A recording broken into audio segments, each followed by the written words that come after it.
Kia ora Canterbury and welcome to Canterbury Live on Wednesday the 29th of April. A beautiful day out there in Canterbury. Heading to the movies is always a great option, especially in winter, and we have some tickets for you to go to Hoyts, thanks to the family at Hoyts. If you'd like to win a ticket, really simple, just call through to Marianne on 3777 033 or go to our Facebook page and leave your details. We'll make contact. Rightio. Shirley Valentine with the lovely ladies here on Monday talking about this wonderful play that is happening this week at the Heaton Performance Centre, and we had a lot of entries, but the lucky winners are that'll be heading along tonight are Lynn Clark and Arthur War. Congratulations, it's going to be a fantastic play and we wish them all the very best success for that. Speaking of success, you need to dress, don't you? Step out well. Well, thank goodness for Dress for Success, a wonderful organisation helping women get back into the workplace. I'm joined by their Executive Director. But first up, we need to talk to a wonderful man that has taken the time out, and I can appreciate that his time is very scarce at the moment, and that is Dr. Rajesh Dakal, the President of Nepal New Zealand Friendship Society of Canterbury. Thank you very much for making time to see us. Yeah, thank you very much for giving me this opportunity to put our words to the people in New Zealand who I know care a lot about Nepal, because we have got special relationship. Let's step back. Your role here in Canterbury, I'm afraid, is very close to what has happened in Nepal. You're a professor of earthquake engineering. Yes, I am. So how is it for you then when it's touched your home? Yeah.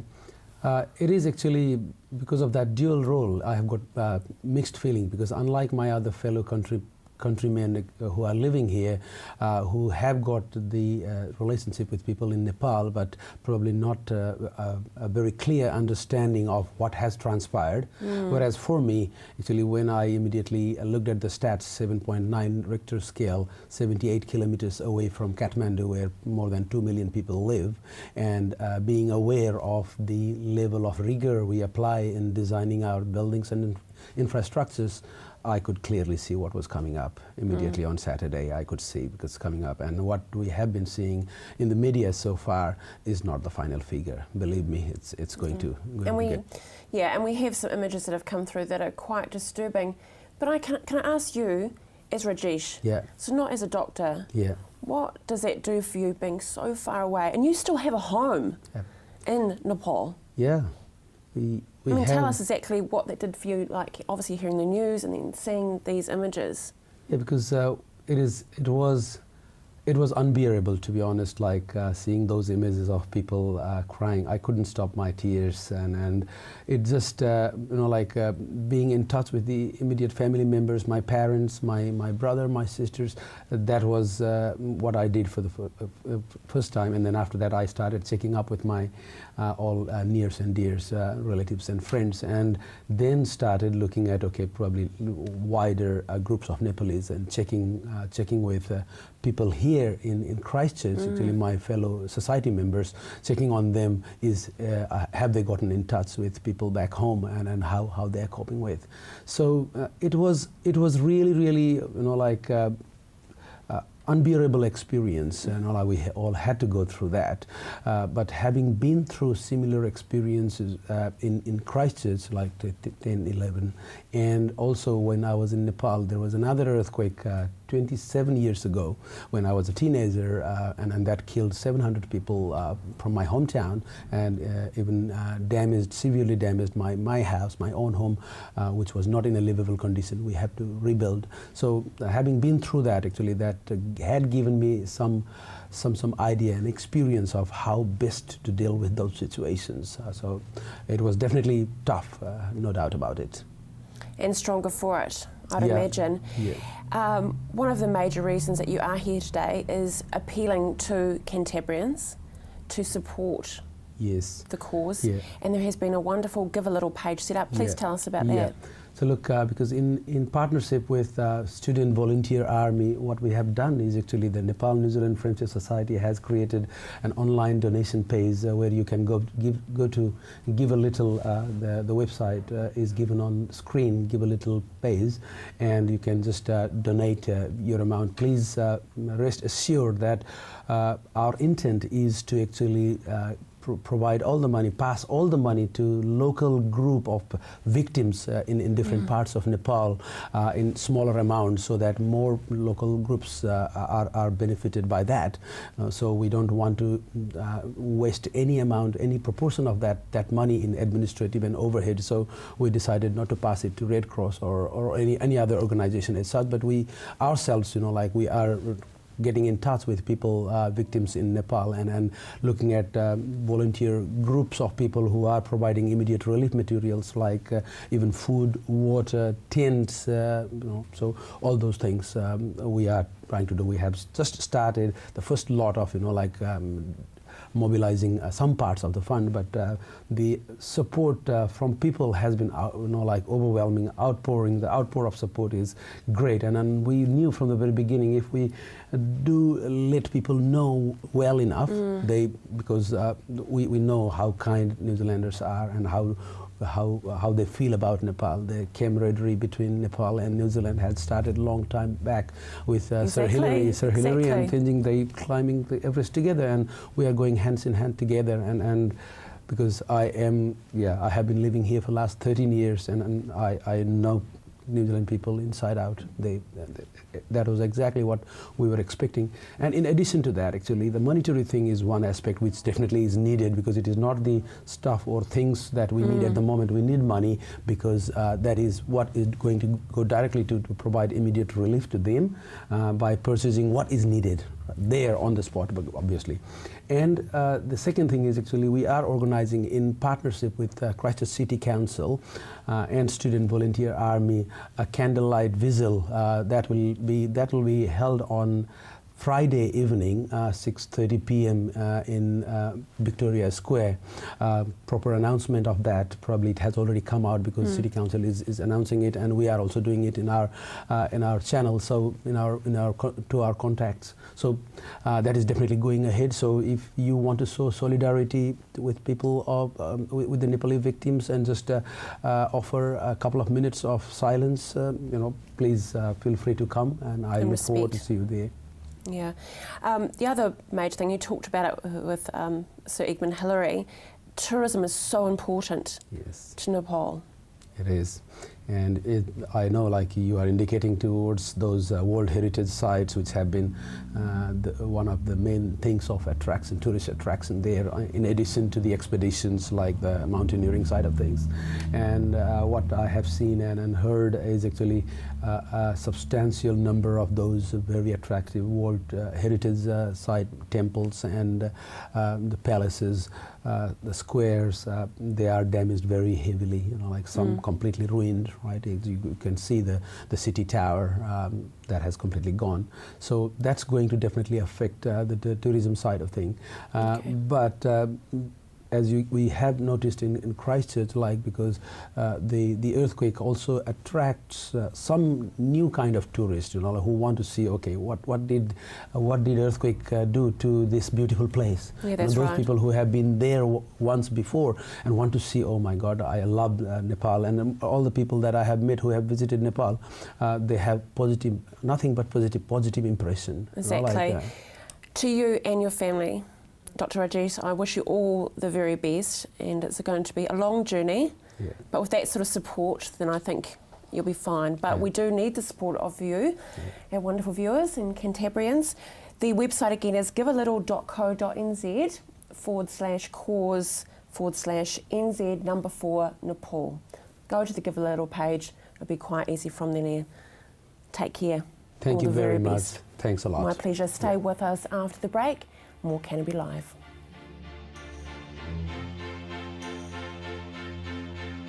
Don't ask me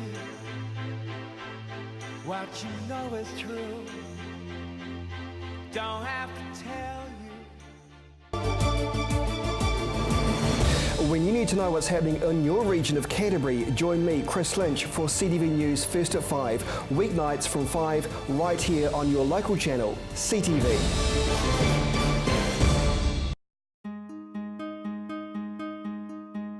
Computer not working? Replace or repair? DIY or get a technician? Looking for parts? Thinking of upgrading? Need accessories? You've got questions, we've got answers. Global PC.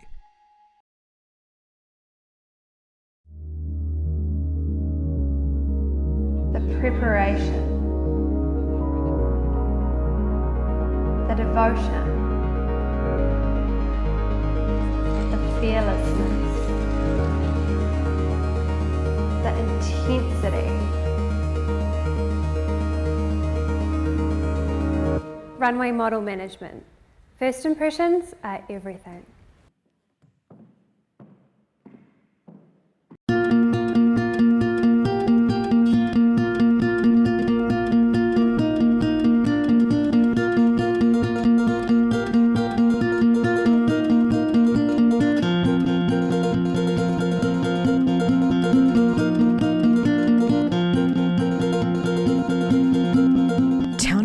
Made to measure interiors, made with care, made for you.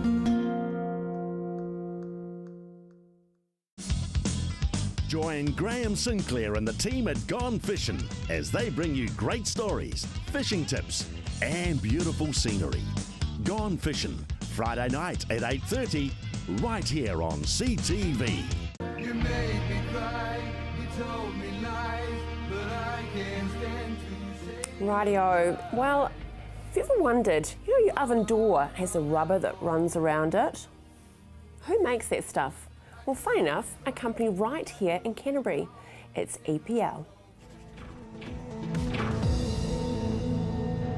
Elastomer Products, or EPL as we trade now, was founded in 1974. We're predominantly a plastics extrusion company, but we do a lot of work in the greater plastics and rubber sector. We supply Electrolux and Fisher & Paykel, we've got the Fletchers Group, Scalar-Up Group, Scope Industries, and overseas we're looking and working with people in South Africa. We've done medical facilities over there with the construction gaskets, the laboratory gaskets, and our stuff finds its way into all over the place. Drain hoses, the dish drawer for Fisher & Paykel, where we had a large part to play in that. And what we're doing is supplying long lengths of profiles and things that go into other people's manufacturing process. It's a technical thing. Most people have seen our products. Most people won't know them, how they're made or where they came from, but we are one of those people who sit in the background and enable other industries and people to get about their lives. We've got a very strong family culture here, and it's something that really drives my thinking about the business and how we operate, how we think. We have people in Thailand now who have been with us now for 5 years or so, who are starting to get towards that magic age. The average length of service here is between 14 and 16 years, depending on which of the two companies we're talking about. And so it's like a job for life, really. You need to check us out in the same way we check you out, because you tend to stay here a while. Manufacturing in Canterbury is a network family in its own right. We tend to all know each other. It's still small enough to know that, but there's some major companies here, and we tend to support each other. We're supplying a lot of other people manufacturing in the region. Here it's an easy operation for doing the development that we do, because this is really a technological hub. It's where we pull staff out of universities, out of polytechs, and this is where the creative thinking is done. And Christchurch is a great place for families and having that downtime that refreshes your brain. Would I go somewhere else? Not anytime soon. Job expansion decisions are with us all the time, and we are constantly evaluating our staff, their training, and we tend to try and promote from within, but we're always looking out for new resources, new ideas, and quite often that requires a different skill set that we'll bring in. We are quite happy to train. We spend a lot of time, as I say, working with CPIT. They've been great supporters over the years, and a lot of our technicians, tradesmen, myself included, have come through that trades training background. segmented or augmented in other ways with universities. We have a lot of people who've been through the University of Canterbury, but equally now we're getting a lot of overseas people coming in with their skills and bringing that, and you'll see out in the factory, you'll see Cambodians and South Africans, and we're certainly becoming a more multicultural workforce, and that's adding a lot of good things.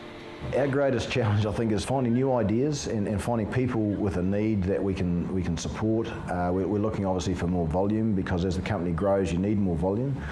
We're looking for products that really fit well within the New Zealand manufacturing scene, or something that we can develop here for later production in our Thailand market. And the reason that we have Thailand is not because it's cheap labour and all that sort of thing, it's because of proximity to market. And in the Thailand area, we are right smack in the middle of probably 60 or 70% of the world's appliance manufacturing scene, if you will, and we're within a 2-hour flight of just about everywhere in the world there. So that's why Thailand's there.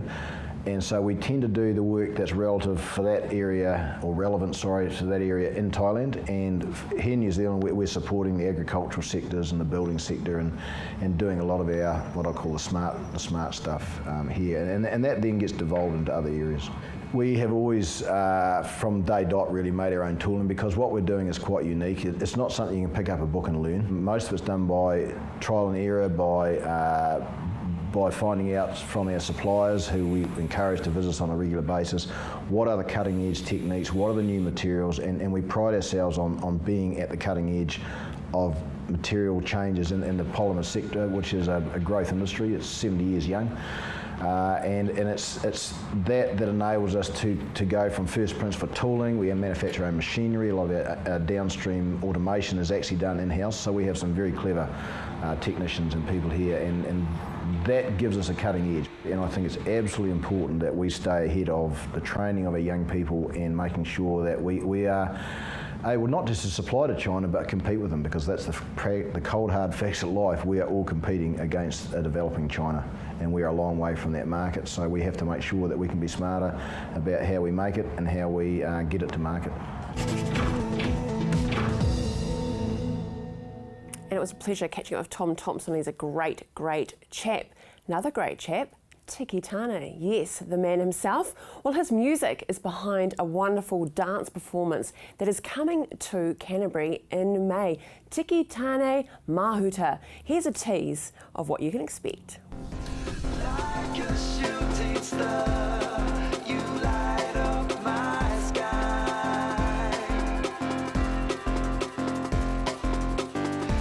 I have waited all my life to take with you this flight.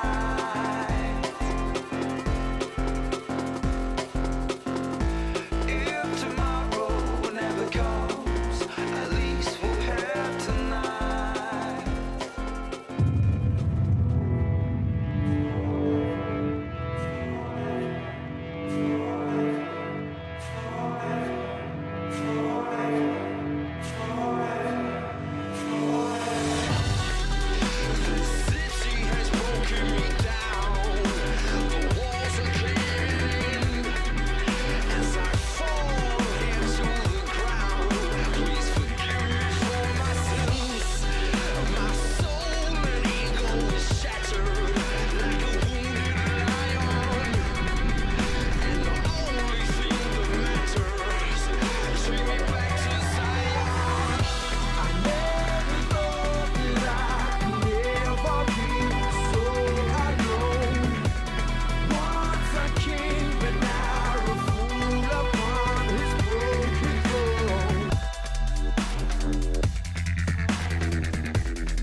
and doesn't it look fantastic? Next Tuesday, we have the pleasure of meeting the director and some of the cast of Tikitani Mahuta. Well, after the break, do you love what we've got beside me? You could own this. Yes, you could. Thanks to Dress for Success. See you after the break.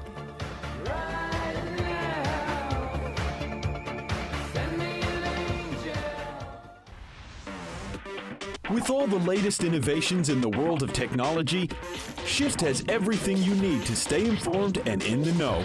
Shift, 2:15 on Monday, right here on CTV.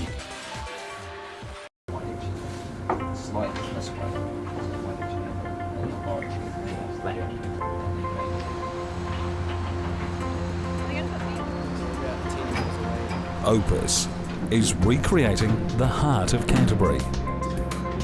From large-scale projects to commercial buildings. Your design, your vision. Opus.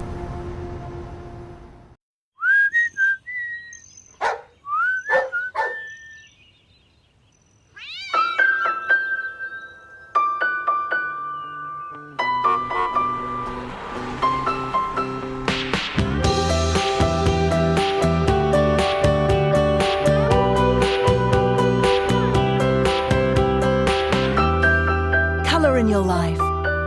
Colour Steel, the roof of New Zealand.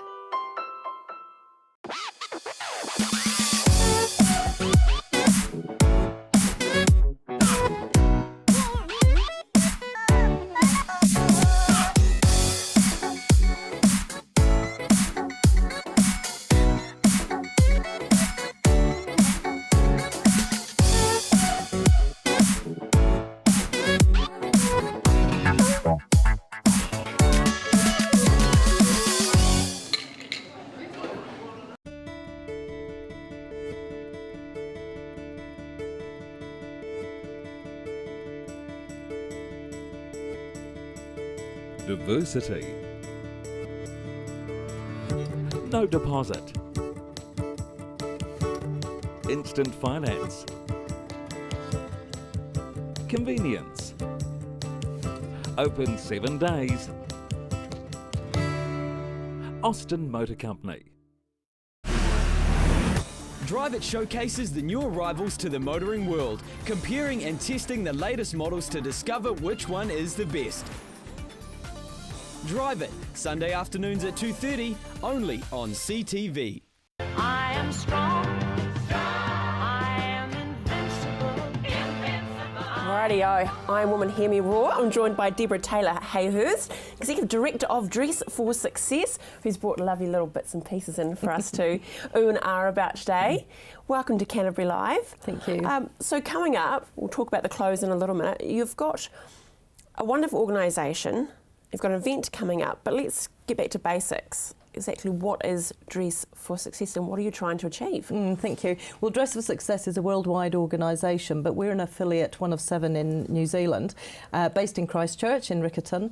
And what we do is empower women, support women and give them that help up rather than a help out.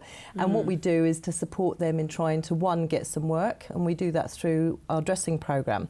So we have volunteer personal stylists that give them almost like this GOC makeover. So they get everything from lingerie, hosiery, footwear, clothing, accessories, makeup, toiletries, all for free. Everything is donated to us. Everything is really good quality and needs to be corporate. So we help them to get the job. Then when they get the job, we invite them back and we now dress them for the job. So that's the dressing programme, and then we have a job help hub. So for the ladies that have been dressed by us that still are not getting that job, through our job help hub we offer telephone support and advice, and we work with other agencies to give them that tailored support and keep that motivation up. And then the last thing we do is an employment retention and leadership programme. So it's not good enough that we get people the job, we want to help keep them in the job. And so it's a great. 10-month rolling program, and it helps them achieve their personal goals and professional goals.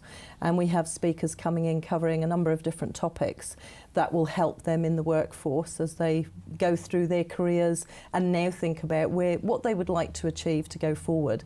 Everything we provide is free, there's no time limit, and the eligibility criteria is really broad. So it's that's good. basically anybody that's on low or no income that needs help and support in trying to get some work. Well, because it can be Deborah, quite daunting. You're just trying to get back into the workforce, so you haven't actually got a pay packet as yet, but you still want to look and feel good. So what a wonderful, wonderful vehicle to utilise to success. You're right, and the thing is as well is that there's this perception that women know what suits them, and secondly, what is appropriate to wear at an interview. And the thing is, through these 1-hour sessions that the clients will receive by way of our volunteer personal stylists, they get these helpful tips and tools. You know, the interview tips as well, but the fact that they're actually dressed to suit their age, their shape, their size, and the interview they're going for, that builds their confidence. So only 15% of what we do is about the clothes. The rest of it is about empowerment, building confidence, raising that self-esteem. Right, well, so I'm going it's to a have to big get into the package. clothes, Deborah, because unfortunately, May 24th, it's all happening, and it's going to be held where? It's going to be held at the Atrium in Selwyn House School in Merivale. And some of these bits and pieces are for sale. Oh, with the poster there, that's up there now. So it's wardrobe stock up. I love that. Exactly. And at these prices, seriously, why wouldn't you stock up? I mean, the gorgeous red pleather or leather. It's actually good. No animals were harmed in it, so it's great. Exactly. It's only $15. That's correct. That jacket's $15, and so is the dress. It's $15. Yes. And just spotting, that is a Laura Ashley. So you will not find a $15 dress at Laura Ashley currently, which is just stunning. On the table, though, loving the red. It's a good Canterbury colours there. It certainly is. And those shoes are? Well, the shoes we sell at $5, and the handbag, any accessories like that, and we've got a scarf up there, are $3. So the prices are really reasonable. And you see, this is part of how we try to generate the revenue by having these sales, because we get these items donated to us, and what we keep in the showroom has to be interview appropriate. So for all these wonderful items that we get that are not interview appropriate, we sell them biannually at our fundraising clothing sales to restock your wardrobe. That's good. And look, do you know what? I even potentially see, yes, it is a work outfit, but then take the jacket off. Could be a bit of a cup day outfit happening there as well, couldn't absolutely. it? Throw a fascinator on and you're all good to go. Throw a bit of lippy on. Love the coat hangers. Yes, and these we are moving into merchandising, and we now have these for sale. So we're actually selling them throughout the year, but what a wonderful present for Mother's Day. So we're promoting them at the moment as a wonderful gift for Mother's Day, and it's $15. And with the 3 padded coat hangers, you get them in this beautiful organza bag and this lovely tag which tells you about us as well. So again, fantastic gift for Mother's Day. These are also going to be for sale at the Wardrobe Stock Up. Well, Deborah, you will be back with us just before the big event anyway, but thanks for joining us today. Look at this tease that we've given you today. Hey, make sure you tune in tomorrow because the NZ Food Show is happening, and we're joined by Johnny Swallows and Chelsea Winter. Very cool indeed. So it's food, glorious food. Have a wonderful day. See you tomorrow.